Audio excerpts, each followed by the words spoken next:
여러분, 좋아요, 구독 감사합니다. 자, 반갑습니다. 김종익입니다. 자, 저희의 사업이 위기에 빠지는 순간 의외로 좀 있죠. 네트워크 마케팅 사업은 오로지 개인 사업이기 때문에 자기 동기부여가 대단히 중요한 사업입니다.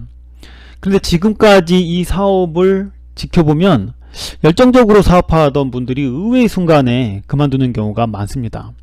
오늘은 그 순간들이 어느 때인지를 알아보고 그 순간이 오면 현명하게 대처하셔서 잘 넘기시라고 제 경험상 말씀을 드리도록 하겠습니다. 자, 그럼 네트워커들이 그만두는 의외의 순간 중에 가장 대표적인 경우가 언제일까요? 바로 직급을 달성한 직후입니다. 많은 분들이 직급을 달성하고 그 무대에서 꽃다발 받고 뉴핀 가슴에 꽂고 감동적인 스피치를 하고 다음날 사라져 버립니다. 왜 그럴까요? 많은 원인이 있겠지만 그 중에서는 목표를 너무 낮게 잡아서 그런 경우가 의외로 많습니다. 자, 꿈을 크게 가져라 하는 경우가 이제 이런 경우일 텐데요. 겸손한 사업자들이 꽤 많습니다. 이 목표가 뭐세요? 이렇게 물어보면 가장 낮은 직급이라도 좋으니까 달성했으면 좋겠다, 이렇게 말하는 경우가 있습니다. 누구나 처음에 이 사업에 입문하면요, 의심을 합니다. 이 사업이 과연 될까? 나도 이 사업을 하고 있지만 이 사업으로 돈 벌었다는 사람을 본 적이 없어. 그러다가 그 직급에 도달해 버리면 본인은 목표를 이뤘기 때문에 갑자기 전의를 상실해 버리는 어이없는 사태가 벌어져 버리죠. 다시 목표를 세우고 조금 더 어려운 전쟁에 다시 나가기가 겁이 나죠. 그럴 때는 해결 방법이 있어요. 빨리 스폰서하고 상담을 통해서 다음 목표를 이루기 위한 카운셀링을 하는 겁니다. 저도 처음에 글쎄 이 사업이 될까? 끊임없이 하면서도 의심을 했습니다. 그러다가 통장에 한 80만원 정도가 들어오니까요, 이 사업이 가능하구나, 이런 생각이 들었습니다. 아마 그 돈은 제가 네트워크 마케팅을 해서 벌어본 아마 가장 큰 돈이었었던 것 같아요. 80만원 이하는 그다지 별로 느낌이 없더니 그 이상이 딱 들어오니까 이거 800만원도 가능하겠다, 이런 확신이 딱 들더라고요. 저는 이제 스폰서와 카운셀링은 하지 않았는데 자연적으로 목표가 높아졌습니다. 그러다 보니까 내가 직급을 목표로 하지 않고 돈을 목표로 하는구나 라는 걸 알게 되었습니다. 그 이후부터 파트너 사장님들이 저희 그룹에 들어오면 저는 직급을 목표로 하지 않고요, 돈을 목표로 카운셀링을 합니다. 현재 네트워크 마케팅의 가장 큰 리더십은 예전에는 never give up 이런 거였어요. 저 모퉁이만 돌아가면 성공한다. 그러니까 조금만 더 버텨라. 한 30cm만 더 파면 금광이 나온다. 그러니까 조금만 더 팔아. 이런 거였는데 지금은 이제 그런 걸 믿는 사람은 없죠. 그게 아니고요, 하루빨리 그분의 지갑에 돈이 생기게 해주는 것이 지금 현재 이 사업의 가장 큰 리더십이라고 봅니다. 동기부여인 거죠. 자, 그러면 직급을 달성한 후에 그만두는 두 번째 이유가 좀 안타까운 경우인데요. 스폰서가 위의 직급으로 가기 위해서 직급 만들어준 경우입니다. 그런 경우는 스피치 할 때 좀 표시가 나는데요, 유독 스폰서한테 감사를 표하는, 그리고 대단히 자기 자신을 낮추는 그런 겸손한 표현들을 많이 합니다. 존경하는 스폰서의 뒤만 따라가겠다는 둥, 아무것도 모르는 저를 이곳까지 오게 해주신 고마운 스폰서라는 둥, 그런 말은 이제 그분이 겸손해서 그런 게 아니고요, 원래 사실이 그런 경우가 좀 꽤 있습니다. 이럴 때 부작용은 좀 심각하죠. 그토록 바라던 뉴핀을 별 노력 없이 달성을 한 거잖아요. 사업 갑자기 시시해지죠. 반드시 성공하겠다는 초심으로 돌아가기가 점점 힘들어지고 스폰서에 대한 기대하는 비율이 점점 더 높아집니다. 그런 분들은 스폰서의 목표를 위해서 이용된 것이기 때문에 다음 달이나 그 다음 달, 하여튼 조만간 반드시 매출은 떨어집니다. 그것도 상당히 큰 차이로 매출은 떨어지는 경우가 많은데요, 이때 문제가 발생하죠. 이미 별 노력 없이 그 직급을 달성해 본 거라 정당한 노력으로 다시 탈환하려니까 이게 미치는 거죠. 이미 그 직급은 달성해 봤고 재탈환한다고 해서 직급 인정식을 다시 해주는 것도 아니고, 그리고 뭐 직급 달성해 보니까 생각보다 수입이 그렇게 많지 않은 거예요. 당연한 거 아닙니까? 스폰서 매출은 그 사업자 밑으로 달았잖아요. 그러니까 매출만 많은 거지 뭐 추천 보너스 뭐 이런 일반 뭐 스폰서가 가져갈 만한 보너스들은 다 가져가고 최소한의 보너스만 주기 때문에 만든 직급은 절대 생각보다 수입이 많을 수가 없습니다.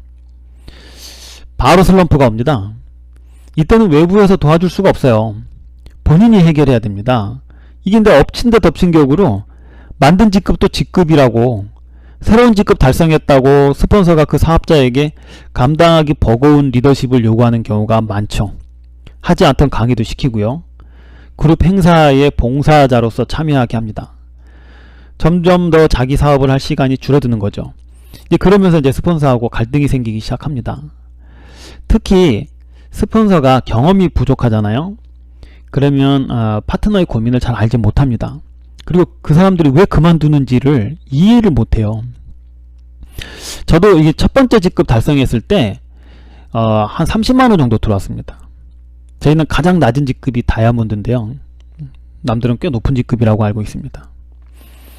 이 다이아몬드가 되면 한 80에서 100만원 정도 들어온다고 사업 설명 때 귀에 못이 박히도록 들었는데 30만원 딱 들어오니까 바로 슬럼프가 오더라고요.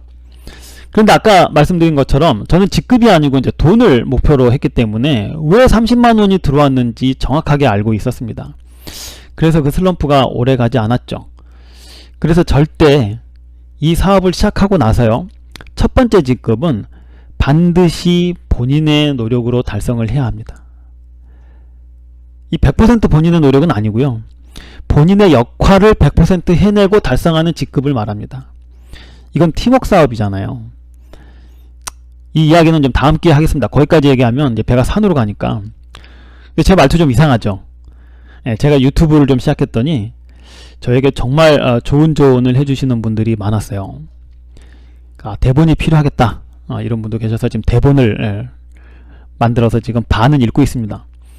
이 자리를 빌려서 많은 도움을 주신 패치님들하고 인치님들에게 정말 감사를 합니다. 자, 두 번째 슬럼프가 오는 경우는 언제일까요? 바로 해외여행을 다녀온 직후입니다. 네트워크 마케팅을 시작하고 해외여행을 목표로 뛰시는 분들 의외로 많죠. 저도 신혼여행을 제주도로 갔다 온 것이기 때문에 해외여행에 대한 한이 좀 있었던 사람입니다. 물론 신혼여행을 아예 못 간 사람도 많은데 그렇게 따져버리면 좀 곤란하고요. 저는 이제 삼형제인데 제가 유일하게 신혼여행을 국내로 다녀왔어요. 그 열등감이 좀 컸죠. 지금이 무슨 60년대도 아니고 뭐 누구나 다 다녀오는 해외여행을 저만 못 갔다는 뭐 생각도 좀 있었죠. 이 사업하고 첫 번째 여행을 아내하고 발리로 다녀왔어요. 지금까지 한 14번 다녀온 것 같은데요, 그 어떤 해외여행보다도 가장 좋았던 여행이었습니다. 그 여행 다녀온 후에 바로 슬럼프에 빠졌습니다. 저는 위기 상황이죠. 해외여행을 그것도 회사의 포상으로 갔다 온 거잖아요. 거의 뭐 왕대접 받고 오죠. 최고급 호텔에다가 그 힐튼 호텔을 갔다 왔었는데 정말 좋았어요. 최고급 대우를 한 5일 정도 받고 오니까 막 더 놀고 싶더라고요. 일하기 싫어요. 저는 그때도 아마 차가 없었던 것 같은데 다시 또 제품 들고 뛸 생각하니까 아주 막 지겨워지더라고요. 이게 어제까지만 해도 가장 높은 대접을 받다가 오늘 가장 낮은 곳에서 일하려니까 힘들었어요.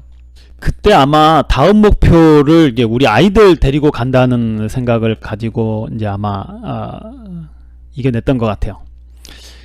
그렇게 잘 놀 때는 한국으로 돌아가면 최소 해야 될 일 있잖아요. 그 목록을 달성하면서 계획을 짜놓고 그러면 아마 슬럼프가 이제 최소화될 거라는 생각도 좀 같습니다. 이게 며칠 해외에 갔다 오잖아요. 잘 쉬고 오면은 지금까지 내가 뭐 했는지 기억이 잘 안 나는 경우가 많아요. 그래서 여행 갔다 오면 만나자고 했던 사람들, 갔다 오면 제품 보내줘야 하는 사람들 기억이 아예 잊어져 가지고 아주 혼난 경우가 좀 있어요. 그래서 해외여행 가기 전에는 꼼꼼하게 갔다 와서 해야 될 일, 메모라도 꼭 해놓는 게 좋고요. 갔다 와서 할 일이 없다. 그거 굉장히 불안한 겁니다. 여행 가기 전에 갔다 와서 뭐뭐 해야지. 이걸 메모라도 해놓고 일해야 되는데, 그렇게 할 일이 없다. 그러면 이제 사업 그만둘 확률이 이제 높아지는 거죠. 자, 세 번째 슬럼프는 이제 국제 컨벤션에서 옵니다. 저희 회사는 이제 미국 유타주에 있기 때문에 미국에서 컨벤션이 열립니다. 거기를 갔다 오면 이 비전을 볼 수 있다고 해서 무리해서 가는 경우가 많죠. 이 그룹 리더들도 프로모션을 강력하게 하는 경우가 많습니다만, 비전은커녕 의외로 슬럼프에 빠지는 경우가 많습니다.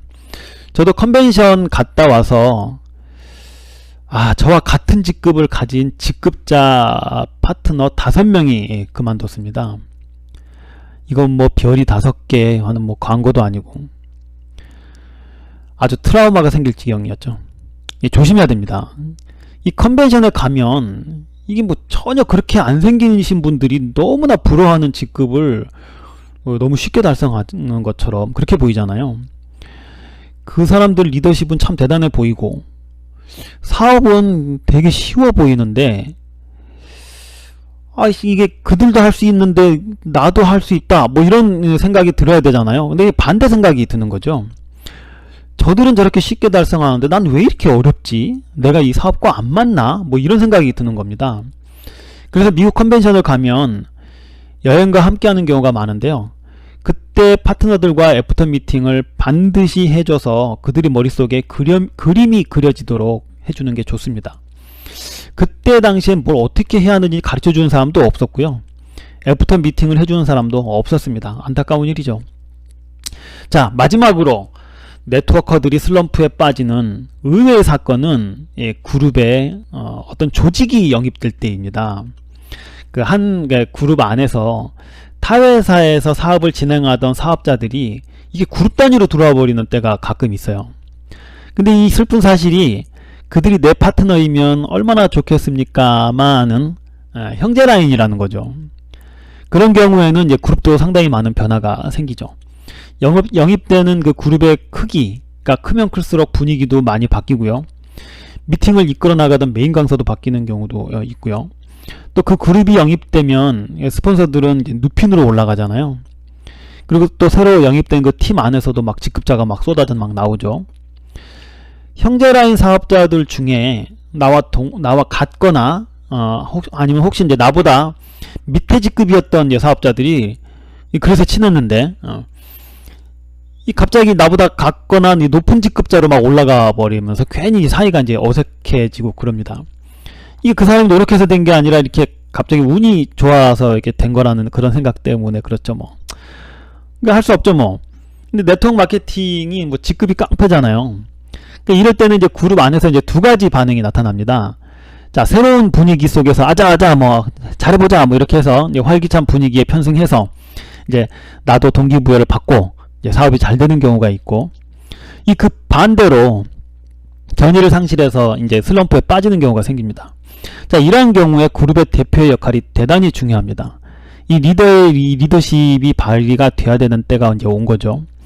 이제 새로 영입된 리더들은 이제 기존 이제 식구들을 소개하고 서로 협력할 수 있도록 이 자리를 마련하고 뭐 서로 예우해주고 뭐 이렇게 도울 수 있는 그런 분위기를 만들어주지 못하면 그 그룹이 안 들어오는 만 못하는 사태로 발생할 수가 있습니다. 자, 새로 들어온 그룹은 기존 그룹 문화에 적응하지 못하고 다시 나가버리고 그 그룹을 이제 영입하는데 가장 크게 기여했던 사업자도 끝내 뭐 사업 자체를 포기하는 경우도 좀 봤습니다. 네트워크 마케터들은 이 각자의 개인 사업이다 보니까 스스로 이게 동기부여하는 힘이 약하면 언제든지 사업을 포기할 수 있습니다. 특히 객관적으로 보면 이 기쁘고 즐거워야 할 행사 뭐 이런 때를 기점으로 해서 슬럼프를 겪게 됩니다.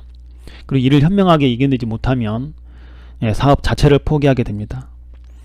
자, 일요일이 빨간색인 이유는 이 마냥 쉬는 날이 아니라 이 긴장하라는 의미도 담겨 있다고 합니다. 그래서 이제 빨간 날 사건 사고가 유독 많이 일어나죠.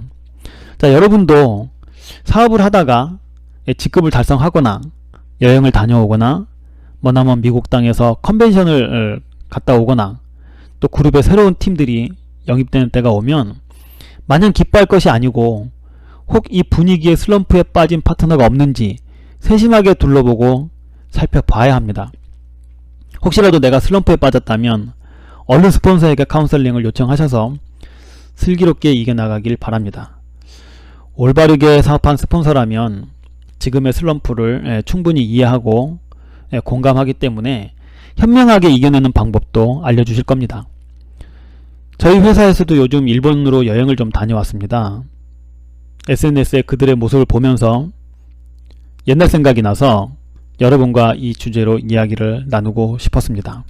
네트워크 마케팅 세계에서요, 오르내렸던 옛날에 말 중에 이 사업은 사인을 2번 한다고 합니다. 한 번은 소비자로서 사인을 하고요, 한 번은 사업을 결심하면서 이제 사인을 한다고 하는데, 개인적으로 저는 좀 그건 아닌 것 같아요.